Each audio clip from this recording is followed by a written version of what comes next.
और मदरसों के इतिहास में ये पहली ऐसी लड़ाई थी जिसको हम लोगों ने जीत कर मदरसा और संस्कृत के शिक्षकों को दिया है।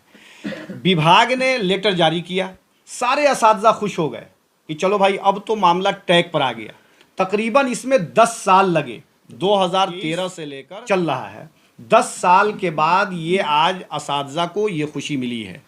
अब विभाग ने इसको आदेश कर दिया है और हमको लगता है कि बहुत जल्द ये सबको सारे असातिज़ा का फिक्सेशन करके और वेतन देने का निर्णय पर जो लोग भी छठा पे कमीशन है, 7वां पे कमीशन, 970 नंबर नोटिफिकेशन के साथ जो लोग भी आते हैं, चाहे वो मदरसा के होंगे चाहे वो संस्कृत विद्यालय के हैं, इन सारे लोगों को वही वेतन मिलेगा जो नियम। देखिए, बिहार के वज़ीर आला नीतीश कुमार जी जब सत्ता में आए तो 814 मदरसे का उन्होंने ग्रांट भी दिया, नए मदरसे का, और उसके बाद से उसकी जांच हुई।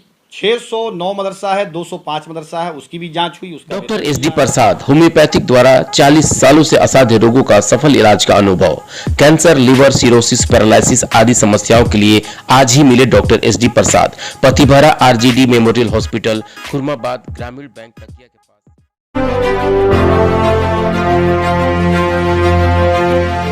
इस तरीके से बिहार में हालात रहे, 100 साल में जो काम मदरसा युवा शिक्षक संघ ने किया है वो बिहार के लिए एक मिसाल है। अभी 10 सालों से एक लड़ाई चल रही थी। बिहार सरकार ने 970 नंबर नोटिफिकेशन 31/8/13 को जारी किया, जिसमें ये कहा कि 15/2/11 के बाद जो नियुक्त शिक्षक हैं नियोजित में कन्वर्ट माने जाएंगे।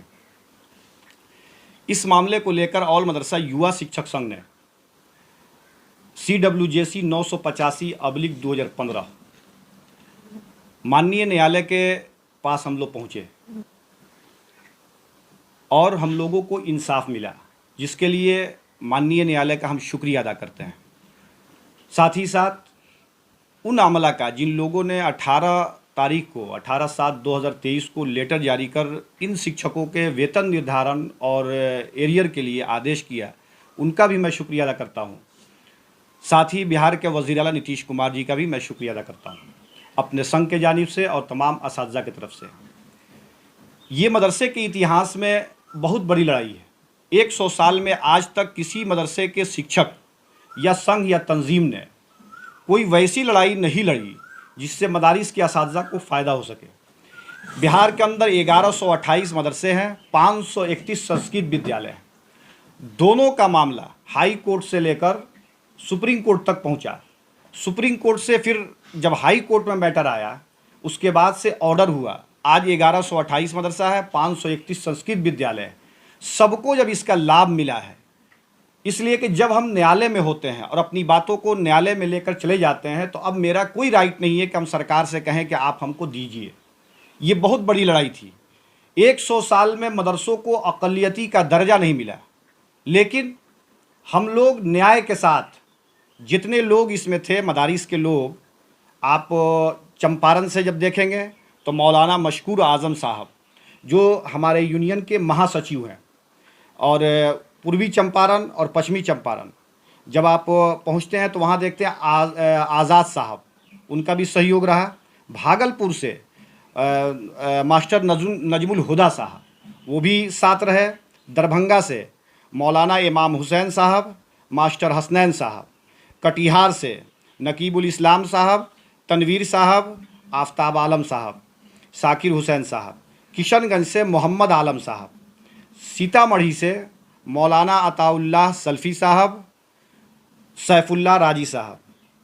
समस्तीपुर से मौलाना रहमतुल्लाह साहब। और आगे जब बढ़ते हैं दूसरे ज़िला में तो मुजफ्फ़रपुर से जमील साहब, मधुबनी से मुफ्ती इमदाद साहब और मास्टर शफीक साहब। अररिया से मौलाना मुसव्विर साहब और मास्टर गुफरान साहब। पूर्णिया से मास्टर अहमद साहब। मधेपुरा से मौलाना रागिब हसन साहब और सुपौल से मौलाना रिजवान साहब, मास्टर फैजुर रहमान साहब। सीवान, छपरा, गोपालगंज से मौलाना अलकमा साहब, मौलाना आज़ाद साहब, मौलाना ज़मीरुद्दीन साहब, मौलाना रियाज साहब और दीगर असातिज़ा। ये सारे लोग हमेशा साथ रहकर, हम लोगों का मिशन ये था कि हम लोगों को सरकार से नहीं मांगना है।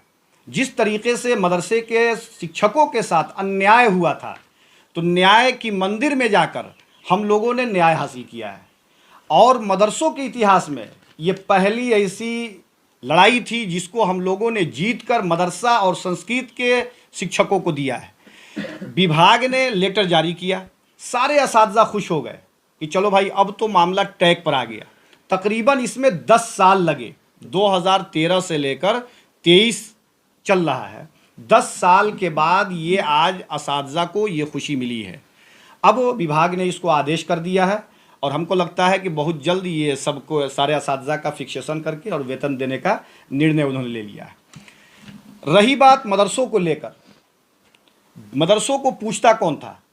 मदरसों के हालात जो थे, जब आप देखेंगे पीछे में तो 200-400 का पे स्केल था, लेकिन इसमें जो कमियां रही मदरसे के वेतन को लेकर, संस्कृत विद्यालय को लेकर, इन सारी चीज़ों को हम लोगों ने लीगल प्रोसेस से, जो हमारे यूनियन के लोग हैं लीगल चीज़ों को देखते हैं, वकीलों के ज़रिए अपनी बातों को हाई कोर्ट, सुप्रीम कोर्ट में रखते हैं, इन सारी चीज़ों को हम लोगों ने देखा और हम लोगों ने इसको लड़ा।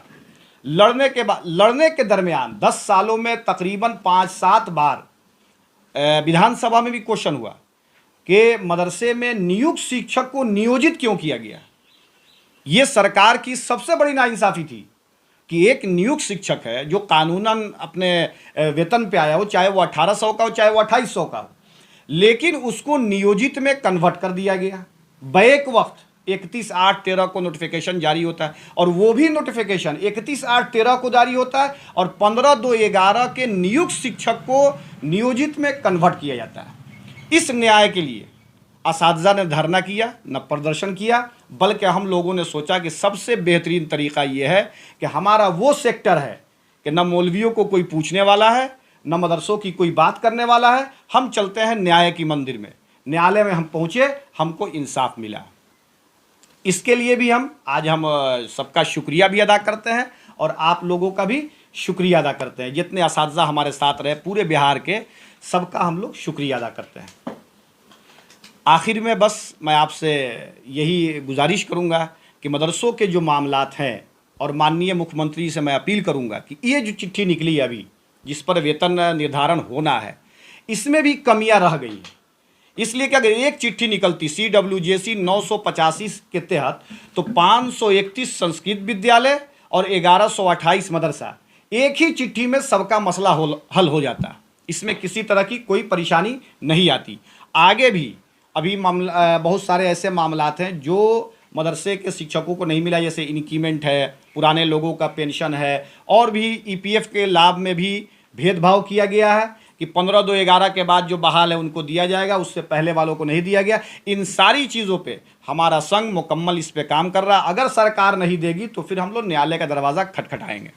इस पर जो लोग भी, 6ठा पे कमीशन है, 7वां पे कमीशन, 970 नंबर नोटिफिकेशन के साथ जो लोग भी आते हैं, चाहे वो मदरसा के होंगे चाहे वो संस्कृत विद्यालय के हैं, इन सारे लोगों को वही वेतन मिलेगा जो नियमित का है।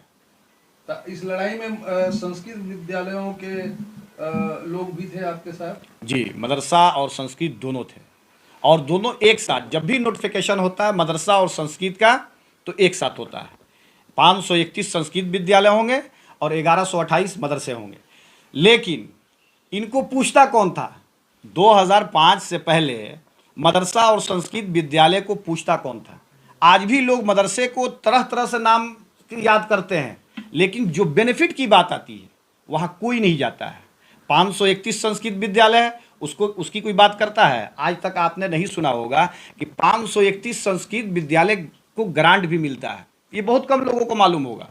लेकिन जब से बिहार के वजीर आला नीतीश कुमार जी आए 2005 से, मदरसा और संस्कृत को जो उन्होंने रुतबा को आगे बढ़ाया है, ये एक मिसाल है। फिर 10 साल आप लोग संघर्ष किए हैं, ये क्यों? तो जब मामला न्यायालय में चला गया, ये न्यायालय ने साफ लफ्जों में कहा कि 970 नंबर नोटिफिकेशन 31/8/13 को आता है, तो 15/2/11 को आपने कैसे कर दिया? 15/2/11 को मैंने कोई भी मामला होता है तो उस डेट से लागू होगा ना। कोई दोषी करार अगर दिया जाएगा तो उस डेट से दिया जाता है। बैक से आप किसी को दोषी करार देकर सजा नहीं दे सकते हैं। यही मामला हुआ और इस पर सरकार ने पूरी मेहनत की। मदारिस के असातिज़ा और शिक्षकों, संस्कृत शिक्षकों के साथ अपने जो न्यायालय में उनकी बातें होती वो मुकम्मल मजबूती से वो रखते रहे। लेकिन भारतीय संविधान के तहत जो भारत का आईन है उसके तहत मदरसों में बहालियाँ हुई और उसके बाद जो नियमित बहाल थे उसको सुप्रीम कोर्ट ने साफ लफ्ज़ों में कहा कि नहीं, ये रेगुलर टीचर है, इनके साथ आप भेदभाव नहीं कर सकते। इसलिए इस पर बिहार के वज़ीर आला नीतीश कुमार जी का हम लोग शुक्रिया भी अदा करते हैं कि वो दिए तो हम लड़ते हैं। देखिए, बिहार के वज़ीर आला नीतीश कुमार जी जब सत्ता में आए तो 814 मदरसे का उन्होंने ग्रांट भी दिया, नए मदरसे का, और उसके बाद से उसकी जांच हुई। 609 मदरसा है, 205 मदरसा है, उसकी भी जांच हुई, उसका वेतन मिल रहा है।